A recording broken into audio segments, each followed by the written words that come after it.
ਰਘਬੀਰ ਸਿੰਘ ਬੀਰ ਦੀ ਰਮਜ਼ੀ ਕਹਾਣੀ ਹੈ। ਇੱਕ ਸੀ ਇੱਕ ਮੁੰਡਾ ਤੇ ਉਹਦੀ ਮਾਤਾ ਇੱਕ ਵੱਡੇ ਨਗਰ 'ਚ ਰਹਿੰਦੇ ਸਨ। ਉਸ ਨਗਰ 'ਚ ਉੱਥੋਂ ਦਾ ਰਾਜਾ ਵੀ ਰਹਿੰਦਾ ਸੀ। ਰਾਜੇ ਦੀ ਸਵਾਰੀ ਜਦ ਵੀ ਸ਼ਹਿਰ 'ਚੋਂ ਲੰਘਦੀ ਤਾਂ ਲੜਕੇ ਦੀ ਮਾਤਾ ਲੜਕੇ ਨੂੰ ਰਾਜੇ ਦਾ ਦਰਸ਼ਨ ਕਰਨ ਵਾਸਤੇ ਉਸ ਪਾਸ ਲੈ ਜਾਂਦੀ, ਜਿੱਥੋਂ ਰਾਜੇ ਨੇ ਲੰਘਣਾ ਹੁੰਦਾ ਸੀ। ਅਤੇ ਕਈ ਵਾਰ ਉਹਨਾਂ ਨੂੰ ਕਿੰਨਾ ਚਿਰ ਉਸ ਰਸਤੇ ਜਾ ਕੇ ਉਡੀਕਣਾ ਪੈਂਦਾ ਜਿੱਥੋਂ ਮਹਾਰਾਜਾ ਸਵਾਰੀ ਨੇ ਲੰਘਣਾ ਹੁੰਦਾ ਸੀ। ਲੜਕਾ ਜਦ ਵੀ ਮਹਾਰਾਜ ਦੀ ਬੜੀ ਧੂਮ-ਧਾਮ ਨਾਲ ਸਵਾਰੀ ਨਿਕਲਦੀ ਵੇਖਦਾ ਬੜਾ ਹੈਰਾਨ ਹੋ ਜਾਂਦਾ, ਅਤੇ ਜਦੋਂ ਸਵਾਰੀ ਲੰਘ ਵੀ ਜਾਵੇ ਤਾਂ ਵੀ ਘਰ ਨੂੰ ਪਰਤਣ ਦੀ ਬਜਾਏ ਉੱਥੇ ਹੀ ਖੜ੍ਹਾ ਰਹਿੰਦਾ, ਅਤੇ ਜਿਸ ਪਾਸੇ ਰਾਜੇ ਦੀ ਸਵਾਰੀ ਜਾਵੇ ਉਸ ਪਾਸੇ ਹੈਰਾਨੀ ਨਾਲ ਤੱਕਦਾ ਰਹੇ। ਉਹਦੀ ਮਾਤਾ ਵੀ ਲੜਕੇ ਨੂੰ ਘਰ ਪਰਤਣ ਵਾਸਤੇ ਜ਼ੋਰ ਨਾ ਦਿੰਦੀ ਅਤੇ ਉਹਦੇ ਕੋਲ ਬੈਠੀ ਰਹਿੰਦੀ। ਇੱਕ ਵਾਰੀ ਲੜਕੇ ਨੇ ਮਾਤਾ ਨੂੰ ਪੁੱਛਿਆ, ਮਾਤਾ ਇਹ ਕੌਣ ਹੈ ਜਿਹਦੀ ਸਵਾਰੀ ਲੰਘਦੀ ਵੇਖਣ ਵਾਸਤੇ ਅਸੀਂ ਅਤੇ ਹੋਰ ਸਾਰੇ ਨਗਰ ਦੇ ਲੋਕ ਇਕੱਠੇ ਹੋ ਜਾਂਦੇ ਹਾਂ, ਅਤੇ ਜਦੋਂ ਸਾਡੇ ਕੋਲੋਂ ਲੰਘਦਾ ਹੈ ਤਾਂ ਅਸੀਂ ਸਾਰੇ ਹੱਥ ਜੋੜ ਕੇ ਖੜ੍ਹੇ ਹੋ ਜਾਂਦੇ ਹਾਂ। ਇਸ ਦੇਸ਼ ਦੇ ਮਹਾਰਾਜ ਹਨ ਅਤੇ ਇਹ ਨਗਰ ਇਸ ਰਾਜਾ ਦੀ ਰਾਜਧਾਨੀ ਹੈ। ਮਾਤਾ ਨੇ ਆਖਿਆ, ਅਸੀਂ ਧੰਨ ਭਾਗੇ ਹਾਂ ਕਿ ਉਸ ਨਗਰ 'ਚ ਰਹਿੰਦੇ ਹਾਂ ਜਿੱਥੇ ਦੇਸ਼ ਦੇ ਮਹਾਰਾਜ ਆਪ ਰਹਿੰਦੇ ਹਨ। ਮੈਨੂੰ ਇਹ ਰਾਜਾ ਜੀ ਚੰਗੇ ਲੱਗਦੇ ਹਨ, ਕਿਉਂਕਿ ਜਦ ਵੀ ਮੈਂ ਸਵਾਰੀ ਲੰਘਣ ਵੇਲੇ ਉਹਨਾਂ ਵੱਲ ਤੱਕਦਾ ਤਾਂ ਉਹ ਵੀ ਮੇਰੇ ਵੱਲ ਤੱਕ ਕੇ ਹੱਸ ਪੈਂਦੇ ਨੇ। ਇਸ ਤਰ੍ਹਾਂ ਉਹ ਕਿਉਂ ਕਰਦੇ ਨੇ? ਲੜਕੇ ਨੇ ਮਾਤਾ ਜੀ ਨੂੰ ਪੁੱਛਿਆ। ਮਾਤਾ ਬੋਲੀ, ਪੁੱਤਰ ਇਹ ਮਹਾਰਾਜ ਬੜੇ ਚੰਗੇ ਹਨ, ਇਹਨਾਂ 'ਚ ਸਾਡੇ ਲਈ ਬੜਾ ਪਿਆਰ ਹੈ। ਇਹ ਨਿਰੇ ਚੰਗੇ ਹੀ ਚੰਗੇ ਹਨ, ਕਦੀ ਕਿਸੇ ਨੂੰ ਨਿਰਾਸ਼ ਨਹੀਂ ਕਰਦੇ। ਇਹਨਾਂ ਤੋਂ ਜੋ ਕੋਈ ਕੁਝ ਮੰਗੇ ਉਹਨੂੰ ਉਹ ਕੁਝ ਦੇ ਦਿੰਦੇ ਨੇ। ਇਹ ਗੱਲ ਸੁਣ ਕੇ ਮੁੰਡਾ ਬੜਾ ਖੁਸ਼ ਹੋਇਆ। ਸੋਚ ਕੇ ਆਖਣ ਲੱਗਾ, ਤਾਂ ਫਿਰ ਮੈਂ ਵੀ ਜੋ ਕੁਝ ਮੈਨੂੰ ਚਾਹੀਦਾ ਹੋਵੇ ਮਹਾਰਾਜ ਤੋਂ ਮੰਗ ਸਕਦਾ? ਮਾਤਾ ਬੋਲੀ, ਹਾਂ ਪੁੱਤਰ, ਤੂੰ ਜਦੋਂ ਚਾਹੇ ਰਾਜਾ ਜੀ ਤੋਂ ਮੰਗ ਸਕਦਾ। ਮੁੰਡੇ ਨੂੰ ਰਾਤੀ ਚੰਗੀ ਨੀਂਦਰ ਨਾ ਆਈ। ਸੋਚੇ ਕਦ ਦਿਨ ਚੜ੍ਹੇ ਅਤੇ ਕਦ ਉੱਥੇ ਜਾਏ ਜਿੱਥੇ ਉਹ ਚੀਜ਼ ਮੰਗੇ ਜਿਹਨੂੰ ਉਸ ਦਾ ਜੀ ਪਿਆ ਕਰਦਾ। ਅਤੇ ਦੂਸਰੇ ਦਿਨ ਮੁੰਡੇ ਨੇ ਮਾਤਾ ਨੂੰ ਆਖਿਆ ਕਿ ਉਹਨੂੰ ਮਹਾਰਾਜਾ ਦੇ ਲੰਘਣ ਵਾਲੀ ਥਾਂ ਦਾ ਪਤਾ ਹੈ, ਇਸ ਕਰਕੇ ਉਹ ਆਪ ਹੀ ਜਾ ਕੇ ਰਾਜਾ ਕੋਲੋਂ ਆਪਣੀ ਚੀਜ਼ ਮੰਗੇਗਾ। ਮਾਤਾ ਨੇ ਕਿਹਾ, ਚੰਗੀ ਗੱਲ ਹੈ, ਪਰ ਪੁੱਤਰ ਜੋ ਮੰਗੇ ਬੜੇ ਅਦਬ ਸਤਿਕਾਰ ਨਾਲ ਹੱਥ ਜੋੜ ਕੇ ਮੰਗੇ। ਅਤੇ ਜਦ ਮਹਾਰਾਜਾ ਦੀ ਸਵਾਰੀ ਲੰਘੀ ਤਾਂ ਮੁੰਡੇ ਨੇ ਅੱਗੇ ਵੱਧ ਕੇ ਹੱਥ ਜੋੜ ਕੇ ਰਾਜਾ ਜੀ ਵੱਲ ਤੱਕਿਆ। ਰਾਜਾ ਜੀ ਦੇ ਇਸ਼ਾਰੇ 'ਤੇ ਉਹਨਾਂ ਦੀ ਸਵਾਰੀ ਠਹਿਰਾਈ ਗਈ ਤਾਂ ਰਾਜਾ ਜੀ ਨੇ ਲੜਕੇ ਨੂੰ ਪੁੱਛਿਆ, ਕਾਕਾ ਤੈਨੂੰ ਕੀ ਚਾਹੀਦਾ ਹੈ? ਮੁੰਡੇ ਨੇ ਸਿਰ ਨੀਵਾਂ ਪਾ ਕੇ ਆਖਿਆ, ਜੀ ਮੈਨੂੰ ਇੱਕ ਦੀਵਾਨੀ ਚਾਹੀਦੀ ਹੈ, ਮੈਂ ਆਈਸਕ੍ਰੀਮ ਖਾਣੀ ਹੈ। ਮਹਾਰਾਜਾ ਮੁਸਕਰਾਏ ਅਤੇ ਆਪਣੇ ਵਜ਼ੀਰ ਨੂੰ ਆਖਿਆ, ਇਸ ਮੁੰਡੇ ਨੂੰ ਇੱਕ ਦੀਵਾਨੀ ਦੇ ਦਿਓ। ਰਾਜਾ ਜੀ ਦੀ ਸਵਾਰੀ ਅੱਗੇ ਚਲੀ ਗਈ। ਮੁੰਡੇ ਦੇ ਹੱਥ ਵਿੱਚ ਦੀਵਾਨੀ ਫੜੀ ਹੋਈ ਸੀ। ਡਾਢਾ ਖੁਸ਼ ਅਤੇ ਪ੍ਰਸੰਨ ਸੀ ਕਿ ਮਹਾਰਾਜ ਤਾਂ ਬੜੇ ਚੰਗੇ ਹੈ। ਨੱਚਦੇ ਟੱਪਦੇ ਮੁੰਡੇ ਨੇ ਘਰ ਆਉਂਦਿਆਂ ਬਾਜ਼ਾਰ 'ਚੋਂ ਦੀਵਾਨੀ ਦੀ ਆਈਸਕ੍ਰੀਮ ਲੈ ਕੇ ਖੂਬ ਮਚਕ ਕੇ ਮਾਰ ਕੇ ਖਾਧੀ, ਅਤੇ ਘਰ ਪੁੱਜਦੇ ਹੀ ਮਾਤਾ ਨੂੰ ਜੱਫੀ ਪਾ ਕੇ ਆਖਿਆ, ਮਾਤਾ ਜੀ ਮਹਾਰਾਜ ਤਾਂ ਸੱਚੀ ਮੁੱਚੀ ਬੜੇ ਚੰਗੇ ਹੈ। ਮੈਂ ਦੀਵਾਨੀ ਮੰਗੀ, ਉਹਨਾਂ ਝੱਟ ਮੈਨੂੰ ਦੀਵਾਨੀ ਦੇ ਦਿੱਤੀ। ਮੈਂ ਦੀਵਾਨੀ ਦੀ ਆਈਸਕ੍ਰੀਮ ਲੈ ਕੇ ਖਾ ਵੀ ਲਈ ਹੈ। ਮਾਤਾ ਵੀ ਮੁਸਕਰਾਈ ਅਤੇ ਬੱਚੇ ਦੇ ਸਿਰ 'ਤੇ ਪਿਆਰ ਦਾ ਹੱਥ ਫੇਰ ਕੇ ਆਖਿਆ, ਦੇਖਿਆ ਨਾ, ਤੂੰ ਮੇਰੀ ਗੱਲ 'ਤੇ ਨਿਸ਼ਚਾ ਕਰਕੇ ਰਾਜਾ ਜੀ ਤੋਂ ਜੋ ਮੰਗਿਆ ਸੋ ਪਾਇਆ ਹੈ। ਪੁੱਤਰ ਰਾਜਾ ਜੀ ਬੜੇ ਚੰਗੇ ਹੈ, ਉਹਨਾਂ ਤੋਂ ਜੋ ਮੰਗੀਏ ਸੋ ਪਾਈਦਾ। ਅਤੇ ਜੇ ਤੂੰ ਰਾਜਾ ਜੀ ਪਾਸੋਂ 1 ਰੁਪਇਆ ਵੀ ਮੰਗ ਲੈਂਦਾ ਉਹਨਾਂ ਨੇ 1 ਰੁਪਇਆ ਵੀ ਦੇ ਦੇਣਾ ਸੀ। 1 ਰੁਪਏ 'ਚ 8 ਦੀਵਾਨੀਆਂ ਆ ਜਾਣੀਆਂ ਸੀ। ਸੋ 8 ਦੀਵਾਨੀਆਂ 8 ਵਾਰੀ ਮੰਗਣ ਨਾਲੋਂ 1 ਰੁਪਇਆ ਮੰਗਣਾ ਚੰਗਾ ਸੀ। ਇਹ ਤਾਂ ਮੈਨੂੰ ਖਿਆਲ ਹੀ ਨਹੀਂ ਆਇਆ ਮਾਤਾ ਜੀ। ਮੁੰਡੇ ਨੇ ਮਾਤਾ ਨੂੰ ਜੱਫੀ ਪਾ ਕੇ ਆਖਿਆ, ਹੁਣ ਮੈਂ ਮਹਾਰਾਜ ਤੋਂ ਜ਼ਰੂਰ 1 ਰੁਪਇਆ ਮੰਗਾਂਗਾ। ਮੁੰਡੇ ਨੂੰ ਫਿਰ ਰਾਤ ਨੂੰ ਨੀਂਦਰ ਨਾ ਆਈ। ਸਵੇਰ ਹੋਣ 'ਤੇ ਦਿਨ ਚੜ੍ਹਨ ਦੀ ਤਾਂਘ ਵਿੱਚ ਬਿਸਤਰੇ 'ਤੇ ਪਾਸੇ ਮਾਰਦਾ ਰਿਹਾ। ਅਗਲੇ ਦਿਨ ਮੁੰਡਾ ਫਿਰ ਰਾਜਾ ਜੀ ਦੀ ਸਵਾਰੀ ਲੰਘਣ ਵਾਲੇ ਰਸਤੇ 'ਤੇ ਜਾ ਖਲੋਤਾ ਅਤੇ ਦਿਲ ਹੀ ਦਿਲ 'ਚ ਸੋਚਦਾ ਰਿਹਾ ਕਿ ਮੈਂ ਕਿੱਡੀ ਗਲਤੀ ਕੀਤੀ। ਰਾਜਾ ਜੀ ਤੋਂ 1 ਰੁਪਇਆ ਨਾ ਮੰਗਿਆ ਅਤੇ ਕੇਵਲ 1 ਦੀਵਾਨੀ ਮੰਗੀ। ਜਦ ਮਹਾਰਾਜ ਦੀ ਸਵਾਰੀ ਲੰਘੀ, ਮੁੰਡੇ ਨੇ ਹੱਥ ਜੋੜ ਕੇ ਨੀਵਾਂ ਸਿਰ ਕਰਕੇ ਅਗਾਂਹ ਹੋ ਕੇ ਮਹਾਰਾਜ ਵੱਲ ਤੱਕਿਆ। ਮਹਾਰਾਜ ਦੇ ਇਸ਼ਾਰੇ 'ਤੇ ਸਵਾਰੀ ਰੁਕ ਗਈ। ਉਹਨਾਂ ਮੁੰਡੇ ਵੱਲ ਤੱਕ ਕੇ ਪੁੱਛਿਆ, ਕਾਕਾ ਤੈਨੂੰ ਕੀ ਚਾਹੀਦਾ? ਜੀ ਮੈਨੂੰ 1 ਰੁਪਇਆ ਚਾਹੀਦਾ, ਮੁੰਡੇ ਨੇ ਆਖਿਆ। ਮਹਾਰਾਜ ਮੁਸਕਰਾਏ ਅਤੇ ਵਜ਼ੀਰ ਨੂੰ ਆਖਿਆ, ਇਸ ਕਾਕੇ ਨੂੰ 1 ਰੁਪਇਆ ਦੇ ਦਿਓ। ਰੁਪਇਆ ਮਿਲ ਜਾਣ 'ਤੇ ਮੁੰਡੇ ਦੀ ਖੁਸ਼ੀ ਦਾ ਅੰਤ ਨਹੀਂ ਸੀ। ਮਾਤਾ ਨੂੰ ਜਾ ਕੇ ਆਖਣ ਲੱਗਾ, ਇਹ ਦੇਖ ਰੁਪਇਆ, ਹੁਣ ਮੈਨੂੰ 8 ਵਾਰੀ ਦੀਵਾਨੀ ਮੰਗਣੀ ਨਹੀਂ ਪਏਗੀ। ਮਾਤਾ ਨੇ ਬੱਚੇ ਦੇ ਸਿਰ 'ਤੇ ਪਿਆਰ ਦਿੱਤਾ। ਆਖਿਆ, ਪੁੱਤਰ ਇਹ ਰਾਜਾ ਜੀ ਐਸੇ ਚੰਗੇ ਹਨ ਕਿ ਇਹਨਾਂ ਤੋਂ ਭਾਵੇਂ ਕੁਝ ਮੰਗ ਲਓ, ਇਹ ਉਹਨੂੰ ਨਾ ਨਹੀਂ ਕਰਦੇ। ਇਹਨਾਂ ਨੂੰ ਤਾਂ ਨਾ ਕਰਨੀ ਹੀ ਨਹੀਂ ਆਉਂਦੀ। ਅੱਜ ਤੱਕ ਐਸਾ ਕੋਈ ਹੋਇਆ ਹੀ ਨਹੀਂ ਜਿਹਨੇ ਰਾਜਾ ਜੀ ਤੋਂ ਜੋ ਮੰਗਿਆ ਹੋਵੇ ਉਹਨੂੰ ਉਹ ਨਾ ਮਿਲਿਆ ਹੋਵੇ। ਤੂੰ ਜੇ ਰਾਜਾ ਜੀ ਤੋਂ 100 ਰੁਪਏ ਦਾ ਨੋਟ ਮੰਗ ਲੈਂਦਾ, ਉਹਨਾਂ ਨੇ ਤੈਨੂੰ 100 ਰੁਪਏ ਦਾ ਨੋਟ ਵੀ ਦੇ ਦੇਣਾ ਸੀ, ਜਿਸ ਨਾਲ ਤੈਨੂੰ 800 ਦਵਾਨੀਆਂ ਇੱਕੋ ਵਾਰੀ ਮਿਲ ਜਾਣੀਆਂ ਸੀ। ਪੁੱਤਰ, ਰਾਜਾ ਜੀ ਦੇ ਪਾਸ ਸਭ ਕੁਝ ਹੈ ਤੇ ਉਹਨਾਂ ਨੂੰ ਨਾ ਨਹੀਂ ਕਰਨੀ ਆਉਂਦੀ। ਮੁੰਡੇ ਦਾ ਮੂੰਹ ਤੇ ਅੱਖੀਆਂ ਟੱਡੀਆਂ ਆ ਗਈਆਂ। ਹੈਰਾਨੀ 'ਚ ਆਖਣ ਲੱਗਾ, ਮੈਨੂੰ ਤੇ ਪਤਾ ਹੀ ਨਹੀਂ ਕਿ ਰਾਜੇ ਨੇ 100 ਰੁਪਏ ਦਾ ਨੋਟ ਵੀ ਜੇ ਮੈਂ ਮੰਗਦਾ ਤਾਂ ਦੇ ਦੇਣਾ ਸੀ, ਤੇ 100 ਦੇ ਨੋਟ 'ਚ 800 ਦਵਾਨੀਆਂ ਹੁੰਦੀਆਂ। ਮਹਾਰਾਜ ਤਾਂ ਸੱਚੀ ਮੁੱਚੀ ਬੜੇ ਚੰਗੇ ਹੈ। ਜਿਉਂ-ਜਿਉਂ ਬੱਚਾ ਵੱਡਾ ਹੁੰਦਾ ਗਿਆ, ਮਾਤਾ ਉਹਨੂੰ ਵੱਡੀਆਂ ਰਕਮਾਂ, ਜਿਨ੍ਹਾਂ 'ਚ ਛੋਟੀਆਂ ਰਕਮਾਂ ਆਪ ਹੀ ਆ ਜਾਣ ਦਾ ਗਿਆਨ ਸਮਝਾਉਂਦੀ ਰਹੀ। ਤੇ ਜਿਉਂ-ਜਿਉਂ ਮਾਤਾ ਦੀ ਸਿੱਖਿਆ ਨੂੰ ਮੁੰਡਾ ਸਮਝਦਾ ਗਿਆ, ਤਿਉਂ-ਤਿਉਂ ਮਹਾਰਾਜ ਪਾਸੋਂ ਆਪਣੀ ਸਮਝ ਅਨੁਸਾਰ ਵੱਡੀਆਂ ਤੋਂ ਵੱਡੀਆਂ ਰਕਮਾਂ ਮੰਗਦਾ ਗਿਆ। ਸੈਂਕੜਿਆਂ ਤੋਂ ਬਾਅਦ ਹਜ਼ਾਰਾਂ ਰੁਪਏ ਤੇ ਹਜ਼ਾਰਾਂ ਤੋਂ ਬਾਅਦ ਲੱਖਾਂ ਰੁਪਏ ਮੰਗਣ ਲੱਗ ਪਿਆ। ਤੇ ਜਦ ਵੀ ਮਹਾਰਾਜ ਤੋਂ ਮੁੰਡਾ ਆਪਣੇ ਖਿਆਲ ਮੁਜਬ ਵੱਡੀ ਤੋਂ ਵੱਡੀ ਰਕਮ ਮੰਗਦਾ ਤਾਂ ਮਹਾਰਾਜ ਉਸ ਵੱਲ ਤੱਕ ਕੇ ਮੁਸਕਰਾਉਂਦੇ ਤੇ ਉਹਨੂੰ ਉਹ ਰਕਮ ਮਿਲ ਜਾਂਦੀ। ਮੁੰਡਾ ਸਾਰੇ ਰੁਪਏ ਨੂੰ ਆਪਣੀ ਮਾਤਾ ਦੀ ਮਰਜ਼ੀ ਨਾਲ ਖਰਚ ਕਰਦਾ। ਉਹਦੇ ਪਾਸ ਰਹਿਣ ਨੂੰ ਬੜਾ ਚੰਗਾ ਤੇ ਕੀਮਤੀ ਸਮਾਨ ਨਾਲ ਸਜਿਆ ਮਕਾਨ ਸੀ। ਚੜ੍ਹਨ ਲਈ ਮੋਟਰ ਕਾਰਾਂ ਸਨ, ਸੇਵਾ ਲਈ ਨੌਕਰ ਚਾਕਰ ਸਨ ਤੇ ਬੈਂਕਾਂ 'ਚ ਕਾਫੀ ਰੁਪਇਆ ਸੀ। ਉਹਦੀ ਮਾਤਾ ਦੀ ਪ੍ਰੇਰਨਾ ਨਾਲ ਮੁੰਡਾ ਗਰੀਬਾਂ ਦੀ ਰੱਜ ਕੇ ਸੇਵਾ ਕਰਦਾ। ਸ਼ਹਿਰ ਦੀਆਂ ਸਭ ਖਰਾਇਤੀ ਤੇ ਪਬਲਿਕ ਸੰਸਥਾਵਾਂ ਨੂੰ ਵੱਧ ਚੜ੍ਹ ਕੇ ਖੁੱਲ੍ਹੇ ਦਿਲ ਨਾਲ ਚੰਦੇ ਦਿੰਦਾ, ਪਰ ਆਪਣੇ ਨਾਮ ਤੇ ਨਹੀਂ, ਆਪਣੇ ਮਾਤਾ ਦੇ ਨਾਮ ਤੇ ਸਭ ਕੁਝ ਕਰਦਾ। ਇੱਕ ਦਿਨ ਮਾਤਾ ਤੇ ਪੁੱਤਰ ਵਿਚਕਾਰ ਇਸ ਪ੍ਰਕਾਰ ਗੱਲਬਾਤ ਹੋਈ। ਮਾਤਾ ਨੇ ਕਿਹਾ, ਵੀ ਬੇਟਾ, ਹੁਣ ਤੂੰ ਸਿਆਣਾ ਹੋ ਗਿਆ ਤੇ ਇੰਨੀ ਜਾਇਦਾਦ ਦਾ ਮਾਲਕ ਹੈ, ਲੋਕਾਂ 'ਚ ਤੇਰੀ ਇੰਨੀ ਇੱਜ਼ਤ ਹੈ, ਤੇਰੀ ਮਸ਼ਹੂਰੀ ਦੂਰ ਦੂਰ ਤੱਕ ਫੈਲੀ ਹੋਈ ਹੈ, ਤੇਰਾ ਬੜਾ ਨਾਮ ਤੇ ਪ੍ਰਤਾਪ ਹੈ। ਇਸ ਲਈ ਮੈਂ ਤੈਨੂੰ ਬੜਾ ਖੁਸ਼ ਨਸੀਬ ਜਾਣ ਕੇ ਵਧਾਈ ਦਿੰਦੀ ਹਾਂ ਤੇ ਸਮਝਦੀ ਹਾਂ ਕਿ ਹੁਣ ਤੈਨੂੰ ਕੋਈ ਲੋੜ ਨਹੀਂ, ਤੂੰ ਆਪਣੇ ਸਾਰੇ ਕੰਮ ਆਪ ਹੀ ਸਵਾਰ ਸਕਦਾ ਹੈ। ਇਹ ਸੁਣ ਕੇ ਮੁੰਡੇ ਨੇ ਹੱਥ ਜੋੜ ਲਏ ਤੇ ਆਖਿਆ, ਮਾਤਾ ਜੀ, ਇਹ ਤੁਸੀਂ ਕੀ ਆਖ ਰਹੇ ਹੋ? ਇਹ ਜੋ ਕੁਝ ਮੈਂ ਹਾਂ ਤੇ ਜੋ ਕੁਝ ਮੇਰਾ ਹੈ, ਇਹ ਸਭ ਕੁਝ ਅਸਲ 'ਚ ਤਾਂ ਮਹਾਰਾਜ ਦਾ ਹੈ ਤੇ ਤੁਹਾਡੀ ਸਿੱਖਿਆ ਤੇ ਅਮਲ ਕਰਨ ਦਾ ਨਤੀਜਾ ਹੈ। ਤੇ ਤੁਸੀਂ ਮੈਨੂੰ ਐਡੇ ਚੰਗੇ ਮਹਾਰਾਜ ਦੀ ਦੱਸ ਪਾਈ। ਤੁਸੀਂ ਮੈਨੂੰ ਮਹਾਰਾਜ ਦੇ ਸੁਭਾਅ ਤੋਂ ਜਾਣੂ ਕਰਵਾਇਆ ਤੇ ਦੱਸਿਆ ਕਿ ਮਹਾਰਾਜ ਕਿਸੇ ਨੂੰ ਨਿਰਾਸ਼ ਕਰਨਾ ਨਹੀਂ ਜਾਣਦੇ। ਉਹਨਾਂ ਤੋਂ ਜੇ ਕੋਈ ਨਿਰਮਾਣ ਹੋ ਕੇ ਸੱਚੇ ਦਿਲ ਨਾਲ ਜੋ ਮੰਗੇ, ਉਹ ਕੁਝ ਹੀ ਉਹਨੂੰ ਦੇ ਦਿੰਦੇ ਆ। ਤੁਹਾਡੀ ਸਿੱਖਿਆ ਤੇ ਯਕੀਨ ਕਰਕੇ ਮੈਂ ਜੋ ਕੁਝ ਮੰਗਦਾ ਰਿਹਾ, ਚੰਗੇ ਮਹਾਰਾਜ ਮੈਨੂੰ ਦਿੰਦੇ ਰਹੇ ਹੈ। ਇਸ ਕਰਕੇ ਇਨਸਾਫ ਤੇ ਸੱਚਾਈ ਇਹ ਹੈ ਕਿ ਮੇਰਾ ਸਭ ਕੁਝ ਮਹਾਰਾਜ ਦਾ ਹੈ ਜਾਂ ਤੁਹਾਡਾ ਹੈ, ਜਿਨ੍ਹਾਂ ਨੇ ਮਹਾਰਾਜ ਤੋਂ ਮੈਨੂੰ ਇਹ ਸਭ ਕੁਝ ਲੈਣ ਦਾ ਵੱਲ ਦੱਸਿਆ। ਇਹ ਗੱਲਾਂ ਸੁਣ ਕੇ ਮਾਤਾ ਜੀ ਬਹੁਤ ਖੁਸ਼ ਹੋਏ ਤੇ ਆਖਣ ਲੱਗੇ, ਦੇਖਿਆ ਨਾ, ਮੈਂ ਕਹਿੰਦੀ ਸੀ ਨਾ ਕਿ ਮੇਰਾ ਬੱਚਾ ਹੁਣ ਸਿਆਣਾ ਹੋ ਗਿਆ, ਇਹਨੂੰ ਸੱਚਾਈ ਦੇ ਪਰਖਣ ਦਾ ਠੀਕ ਵੱਲ ਆ ਗਿਆ। ਇਸ ਲਈ ਅੱਜ ਤੋਂ ਮੈਂ ਆਪਣੇ ਬੱਚੇ ਦਾ ਬੜਾ ਹੀ ਚੰਗਾ ਤੇ ਸੋਹਣਾ ਇੱਕ ਨਾਮ ਰੱਖ ਦੇਣਾ ਚਾਹੁੰਦੀ ਹਾਂ। ਉਸ ਨਾਮ ਨਾਲ ਹੀ ਹੁਣ ਤੈਨੂੰ ਬੁਲਾਇਆ ਕਰਾਂਗੀ। ਮੇਰੀ ਖੁਸ਼ੀ ਤਾਂ ਮਾਤਾ ਜੀ ਇਹੀ ਹੈ, ਮੁੰਡਾ ਬੋਲਿਆ, ਕਿ ਮੈਨੂੰ ਤੁਸੀਂ ਕਾਕਾ, ਬੱਚਾ, ਪੁੱਤਰ ਕਹਿ ਕੇ ਬੁਲਾਇਆ ਕਰੋ। ਪਰ ਤੁਸੀਂ ਮੇਰੇ ਨਾਲੋਂ ਕਿਉਂਕਿ ਬੜੇ ਸਿਆਣੇ ਹੋ, ਇਸ ਕਰਕੇ ਜੋ ਵੀ ਤੁਸੀਂ ਚਾਹੁੰਦੇ ਹੋ ਉਸੇ ਵਿੱਚ ਹੀ ਮੇਰਾ ਭਲਾ ਹੋਏਗਾ। ਮੇਰਾ ਜੋ ਨਾਮ ਰੱਖਣਾ ਚਾਹੋ ਬੇਸ਼ੱਕ ਰੱਖ ਦਿਓ।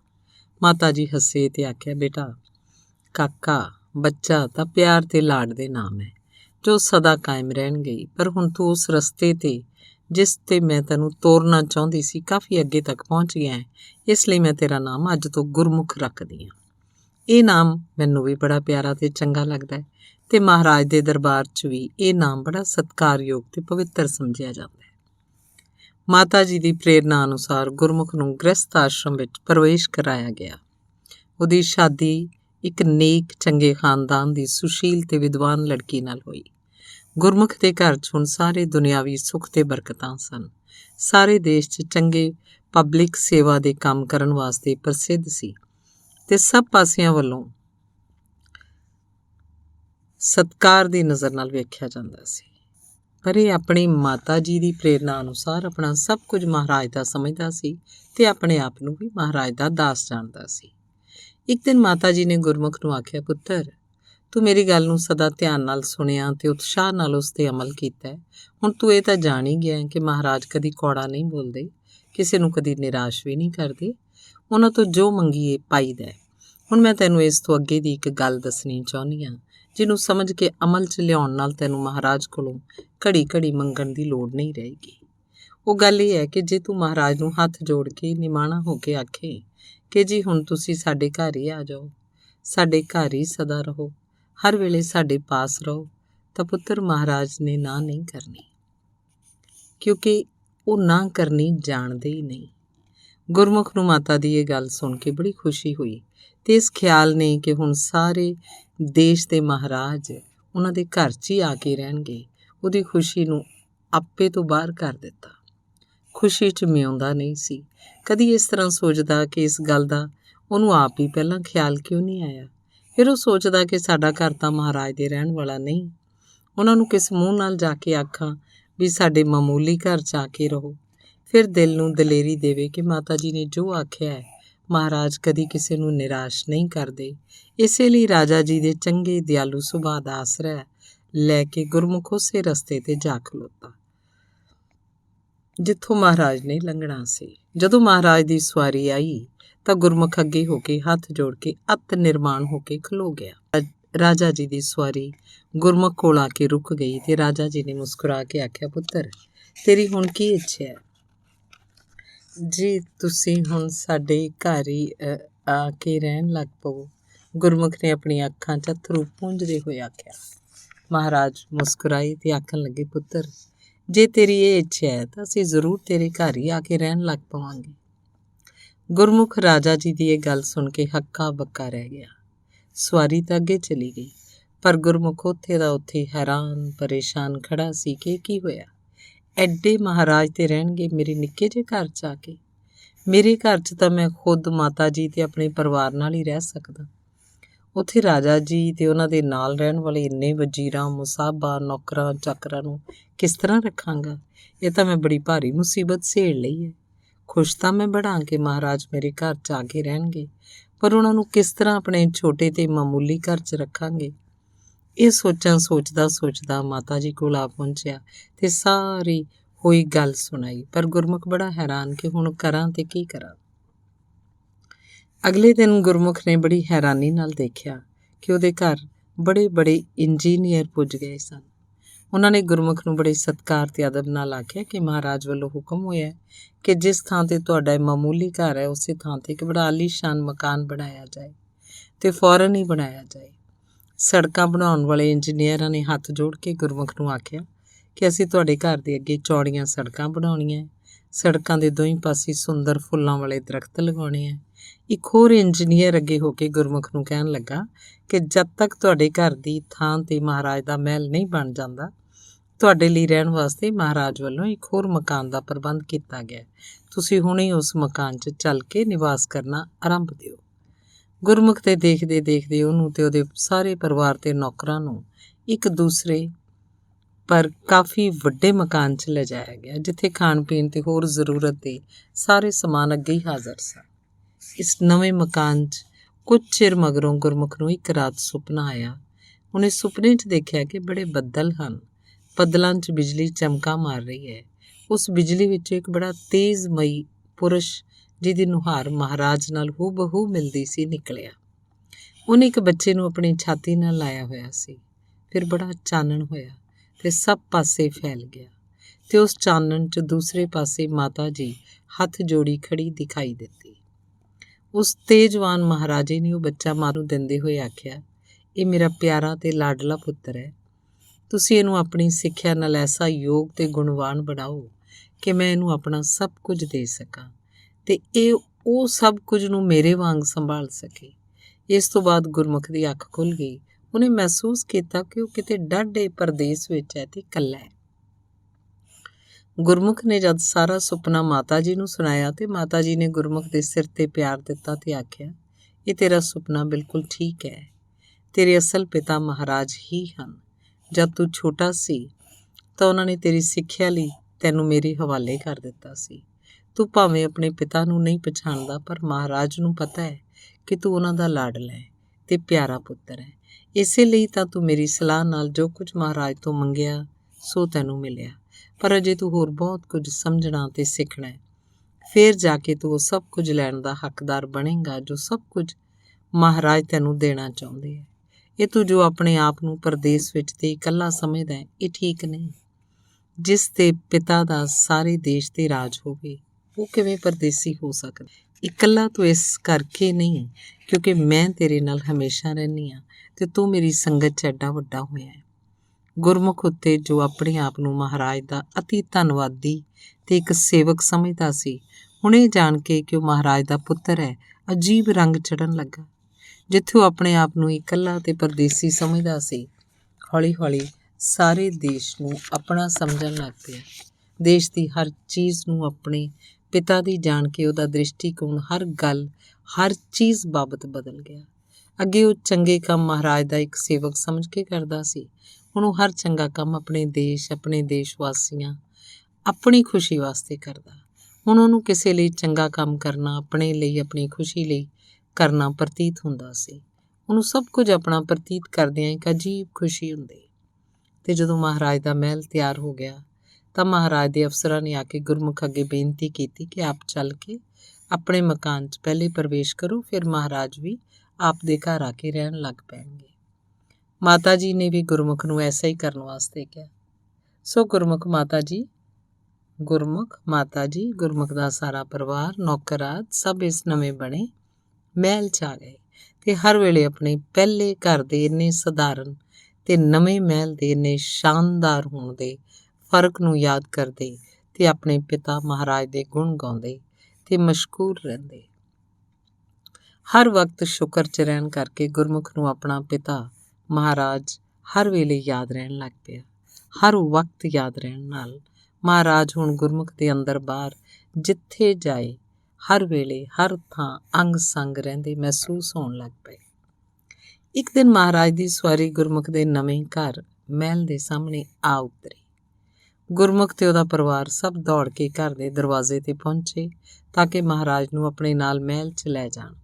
ਸਭ ਤੋਂ ਉਤਲੀ ਛੱਤ 'ਤੇ ਮਹਾਰਾਜ ਦੇ ਰਹਿਣ ਦੇ ਕਮਰੇ ਦੁਨੀਆ ਦੇ ਸਭ ਕੀਮਤੀ ਤੇ ਅਸਚਰਜ ਸਮਾਨ ਨਾਲ ਸਜੇ ਹੋਏ ਸੀ। ਉੱਥੇ ਮਹਾਰਾਜ ਨੇ ਆ ਕੇ ਗੁਰਮੁਖ ਨੂੰ ਆਖਿਆ, ਪੁੱਤਰ ਤੂੰ ਹੇਠਲੀ ਛੱਤ 'ਚ ਆਪਣੇ ਲਈ ਬਣੇ ਕਮਰਿਆਂ 'ਚ ਹਾਲੇ ਰਹੋ। ਦਿਨ ਆਏਗਾ ਜਦ ਤੇਰੇ ਮੇਰੇ 'ਚ ਕੋਈ ਫਰਕ ਨਹੀਂ ਰਹੇਗਾ। ਤੂੰ ਫਿਰ ਮੇਰੇ ਕੋਲ ਮੇਰੇ ਨਾਲ ਉਹਨਾਂ ਉਤਲੇ ਕਮਰਿਆਂ 'ਚ ਰਹੇਗਾ। ਹੇਠਲੇ ਕਮਰਿਆਂ 'ਚ ਤੇਰੀ ਮਾਤਾ ਵੀ ਤੇਰੇ ਨਾਲ ਹੀ ਰਹੇਗੀ। ਹੁਣ ਗੁਰਮੁਖ ਹੇਠਲੀ ਛੱਤ 'ਚ ਆਪਣੇ ਪਰਿਵਾਰ ਸਮੇਤ ਰਹਿੰਦਾ। ਇਸੇ ਛੱਤ 'ਚ ਇੱਕ ਬੜਾ ਸੁੰਦਰ ਤੇ ਸਜਿਆ ਹੋਇਆ ਕਮਰਾ ਮਾਤਾ ਜੀ ਦਾ ਸੀ। ਸਵੇਰੇ ਉੱਠ ਕੇ ਗੁਰਮੁਖ ਇਸ਼ਨਾਨ ਕਰਕੇ ਸਭ ਤੋਂ ਪਹਿਲੇ ਮਾਤਾ ਜੀ ਦੇ ਕਮਰੇ 'ਚ ਜਾਂਦਾ, ਉਹਨਾਂ ਤੋਂ ਸੁੰਦਰ ਸਿੱਖਿਆ ਸੁਣਦਾ, ਫਿਰ ਉੱਪਰਲੀ ਛੱਤ 'ਚ ਜਾ ਕੇ ਆਪਣੇ ਪਿਤਾ ਮਹਾਰਾਜ ਦੇ ਦਰਸ਼ਨ ਕਰਦਾ। ਕਦੀ ਕਦੀ ਐਸਾ ਮਹਿਸੂਸ ਕਰਦਾ ਕਿ ਉਹਦਾ ਦਿਲ ਮਹਾਰਾਜ ਤੋਂ ਵਿਛੜਨ ਲਈ, ਅਲੱਗਾ ਹੋਣ ਲਈ, ਮੁੜ ਹੇਠਲੀ ਛੱਤ 'ਚ ਆਉਣ ਲਈ ਕਰਦਾ ਹੀ ਨਹੀਂ। ਹੁਣ ਗੁਰਮੁਖ ਨੂੰ ਮਹਾਰਾਜ ਕੋਲ ਜਾ ਕੇ ਕੁਝ ਮੰਗਣ ਦੀ ਲੋੜ ਹੀ ਨਹੀਂ ਸੀ ਪੈਂਦੀ। ਗੁਰਮੁਖ ਦੇ ਦਿਲ 'ਚ ਜਦ ਕਿਸੇ ਚੀਜ਼ ਦੀ, ਕਿਸੇ ਪਦਾਰਥ ਦੀ ਇੱਛਾ ਉਪਜਦੀ, ਉਹਦੇ ਕਿਸੇ ਨੂੰ ਕਹੇ ਬਗੈਰ ਹੀ ਉਹ ਇੱਛਾ ਆਪੇ ਪੂਰੀ ਹੋ ਜਾਂਦੀ। ਹੌਲੀ ਹੌਲੀ ਗੁਰਮੁਖ ਦੇ ਦਿਲ 'ਚ ਇੱਛਾ ਜ਼ੋਰ ਪਕੜਦੀ ਗਈ ਕਿ ਉਹਦਾ ਰਾਜਾ ਜੀ ਕਿਵੇਂ ਪਿਤਾ ਹੈ, ਉਹਦੀ ਮਾਤਾ ਜੀ ਉਹਦੇ ਕਿਸ ਤਰ੍ਹਾਂ ਮਾਤਾ ਜੀ ਹਨ ਅਤੇ ਉਹ ਆਪਣੇ ਪਿਤਾ ਮਹਾਰਾਜ ਪਾਸ ਕਿਸ ਤਰ੍ਹਾਂ ਹਰ ਵੇਲੇ ਉਤਲੀ ਛੱਤ ਵਿੱਚ ਹੀ ਰਹਿ ਸਕਦਾ ਹੈ। ਜਦ ਇਹ ਇੱਛਾ ਕਾਫੀ ਜ਼ੋਰ ਪਕੜ ਗਈ ਤਾਂ ਇੱਕ ਦਿਨ ਮਾਤਾ ਜੀ ਨੇ ਗੁਰਮੁਖ ਨੂੰ ਆਪਣੇ ਕੋਲ ਬਿਠਾ ਕੇ ਪਿਆਰ ਨਾਲ ਆਖਿਆ, ਪੁੱਤਰ ਮੈਂ ਤੇਰੇ ਦਿਲ ਦੀ ਇੱਛਾ ਤੋਂ ਜਾਣੂ ਹਾਂ। ਅੱਜ ਤੈਨੂੰ ਸਭ ਕੁਝ ਦੱਸਣ ਦੇ ਯੋਗ ਸਮਝ ਕੇ ਸਭ ਕੁਝ ਦੱਸਦੀ ਹਾਂ। ਜਿਹੜਾ ਤੂੰ ਸੁਪਨਾ ਵੇਖਿਆ ਸੀ ਤੇ ਮੈਨੂੰ ਦੱਸਿਆ ਸੀ, ਉਸ 'ਚ ਕਈ ਗੱਲਾਂ ਦਾ ਤੈਨੂੰ ਪਤਾ ਨਹੀਂ ਸੀ ਲੱਗਾ। ਸਭ ਤੋਂ ਪਹਿਲੇ ਬੱਦਲਾਂ 'ਚ ਜੇ ਤੂੰ ਬਿਜਲੀ ਲਿਸ਼ਕੀ ਵੇਖੀ, ਉਹ ਆਤਮ ਤੱਤ ਸੀ। ਉਸ ਆਤਮ ਤੱਤ ਤੋਂ ਹੀ ਤੇਰੇ ਪਿਤਾ ਮਹਾਰਾਜ ਉਪਜੇ ਅਤੇ ਮਹਾਰਾਜ ਤੋਂ ਤੂੰ ਉਸੇ ਤਰ੍ਹਾਂ ਉਪਜਿਆ ਜਿਵੇਂ ਕਿਰਨ ਸੂਰਜ ਤੋਂ ਉਤਪੰਨ ਹੁੰਦੀ ਹੈ। ਮਹਾਰਾਜ ਤੋਂ ਇੱਕ ਪਾਸੇ ਤੂੰ ਉਪਜਿਆ ਅਤੇ ਦੂਜੇ ਪਾਸੇ ਮੈਂ ਉਪਜੀ। ਇਹ ਤਾਂ ਤੈਨੂੰ ਪਤਾ ਹੈ ਕਿ ਮਹਾਰਾਜ ਨੇ ਤੈਨੂੰ ਮੇਰੇ ਹਵਾਲੇ ਕਰਕੇ ਕਿਹਾ ਕਿ ਮੇਰਾ ਪਿਆਰਾ ਅਤੇ ਲਾਡਲਾ ਪੁੱਤਰ ਹੈ। ਧਾਰਮਿਕ ਬੋਲੀ 'ਚ ਮਹਾਰਾਜ ਨੂੰ ਵਾਹਿਗੁਰੂ ਜੀ ਆਖਦੇ ਹਨ ਅਤੇ ਮੈਨੂੰ ਗੁਰਬਾਣੀ ਜਾਂ ਗੁਰ ਉਪਦੇਸ਼ ਆਖਦੇ ਹਨ ਅਤੇ ਤੈਨੂੰ ਪਹਿਲੀ ਅਵਸਥਾ 'ਚ ਸਿੱਖ ਆਖਦੇ ਹਨ, ਦੂਸਰੀ ਅਵਸਥਾ ਵਿੱਚ ਗੁਰਮੁਖ ਆਖਦੇ ਹਨ, ਤੀਸਰੀ ਅਵਸਥਾ 'ਚ ਸੱਚ ਦਾ ਜਾਂ ਵਾਹਿਗੁਰੂ ਜੀ ਦਾ ਰੂਪ ਆਖਦੇ ਹਨ। ਹੁਣ ਤੇਰੇ ਉੱਤੇ ਇਹ ਤੀਸਰੀ ਅਵਸਥਾ ਆਏਗੀ ਅਤੇ ਤੂੰ ਹੁਣ ਆਪਣੇ ਆਪ ਵਿੱਚੋਂ ਆਪਣੀ ਆਪਣੱਤ ਜਾਂ ਹਉਮੈ ਨੂੰ ਤਿਆਗ ਕੇ ਆਪਣੀ ਹਉਮੈ ਜਾਂ ਆਪਣੱਤ ਦੇ ਪਿੱਛੋਂ ਆਪਣੇ ਸੋਮੇ ਆਪਣੇ ਪਿਤਾ ਮਹਾਰਾਜ ਨੂੰ ਜਾਂ ਸ੍ਰੀ ਵਾਹਿਗੁਰੂ ਜੀ ਨੂੰ ਪ੍ਰਤੱਖ ਦੇਖ ਸਕਿਆ ਕਰੇਗਾ ਤੇ ਹੌਲੀ-ਹੌਲੀ ਆਪਣੇ ਪਿਤਾ ਦਾ ਰੂਪ ਹੁੰਦਾ ਉਸ ਵਿੱਚ ਲੀਨ ਹੋ ਜਾਏਗਾ ਤੇ ਫਿਰ ਪਿਤਾ ਰਹਿ ਜਾਏਗਾ। ਇੱਥੇ ਗਾਇਬ ਨਹੀਂ ਹੋਏਗਾ, ਸਗੋਂ ਇਸ ਤਰ੍ਹਾਂ ਪਾਣੀ ਦੀ ਬੂੰਦ ਸਾਗਰ ਵਿੱਚ ਮਿਲਣ ਨਾਲ ਖੁਦ ਸਾਗਰ ਹੋ ਜਾਂਦੀ ਹੈ। ਇਸੇ ਤਰ੍ਹਾਂ ਤੂੰ ਖੁਦ ਪਿਤਾ ਰੂਪ ਹੋ ਜਾਏਗਾ। ਉਸੇ ਵਕਤ ਜੇ ਕੋਈ ਤੈਨੂੰ ਪੁੱਛੇਗਾ ਕਿ ਤੂੰ ਕੀ ਹੈ ਤਾਂ ਤੇਰੀ ਲੂੰ ਚੋਂ ਪਹਿਲੇ ਇਹ ਆਵਾਜ਼ ਆਏਗੀ, ਹਮ ਕਿਛ ਨਾਹੀ ਏਕੈ ਉਹੀ, ਆਗੇ ਪਾਛੈ ਇੱਕੋ ਸੋਈ। ਪਰ ਜੇ ਪੁੱਛਣ ਵਾਲਾ ਫੇਰ ਘੋਖ ਕੇ ਤੈਥੋਂ ਪੁੱਛੇਗਾ ਕਿ ਕੀ ਇਹਦਾ ਮਤਲਬ ਹੈ ਕਿ ਤੂੰ ਨੇਸਤ ਜਾਂ ਬਰਬਾਦ ਹੋ ਗਿਆ ਹੈ ਤੇ ਉਹੀ ਉਹ ਰਹਿ ਗਿਆ ਜਿਸ ਪਿੱਛੇ ਜਿਸ ਵਾਸਤੇ ਤੂੰ ਨੇਸਤੀ ਤੇ ਬਰਬਾਦੀ ਕਬੂਲ ਕੀਤੀ, ਤਾਂ ਫਿਰ ਤੇਰਾ ਅਸਲ ਆਪਾ ਤੈਨੂੰ ਸੱਚਾਈ ਦੀ ਆਖਰੀ ਅਵਸਥਾ ਬਿਆਨ ਕਰਨ ਉੱਤੇ ਮਜਬੂਰ ਕਰੇਗਾ ਤੇ ਤੂੰ ਬੋਲ ਉੱਠੇਗਾ, ਕਹੁ ਨਾਨਕ ਗੁਰ ਖੋਈ ਭਰਮ, ਇੱਕੋ ਅੱਲਾਹ ਪਾਰ ਬ੍ਰਹਮ। ਹੁਣ ਗੁਰਮੁਖ ਆਪਣੇ ਪਿਤਾ ਸ੍ਰੀ ਵਾਹਿਗੁਰੂ ਜੀ ਦੇ ਕੋਲ ਤੇ ਉਹਨਾਂ ਦੇ ਨਾਲ ਹੀ ਉਤਲੀ ਛੱਤ 'ਚ ਰਹਿੰਦਾ ਸੀ, ਪਰ ਸ੍ਰੀ ਵਾਹਿਗੁਰੂ ਦੇ ਇਸ਼ਾਰੇ ਉੱਤੇ ਹੇਠਲੀਆਂ ਛੱਤਾਂ ਵਿੱਚ ਵੀ ਕਦੀ-ਕਦੀ ਆਉਂਦਾ ਤੇ ਆਪਣੇ ਦੁਨਿਆਵੀ ਸਭ ਫਰਜ਼ ਪੂਰੇ ਕਰਦਾ। ਹੁਣ ਗੁਰਮੁਖ ਦਾ ਜੀਵਨ ਸੀ ਹਰ ਕੋ ਨਾਮ ਜਪ ਨਿਰਮਲ ਕਰਮ, ਤੇ ਗੁਰਮੁਖ ਦਾ ਦੇਸ਼ ਵਾਸੀਆਂ ਦੇ ਨਾਮ ਸੰਦੇਸ਼ ਇਹ ਸੀ, ਬਾਣੀ ਗੁਰੂ ਗੁਰੂ ਹੈ ਬਾਣੀ, ਵਿੱਚ ਬਾਣੀ ਅੰਮ੍ਰਿਤ ਸਾਰੀ, ਗੁਰਬਾਣੀ ਕਹੈ ਸੇਵਕ ਜਨ ਮਾਨੈ, ਪਰ ਤਖ ਗੁਰੂ ਨਿਸਤਾਰੇ। ਧੰਨਵਾਦ।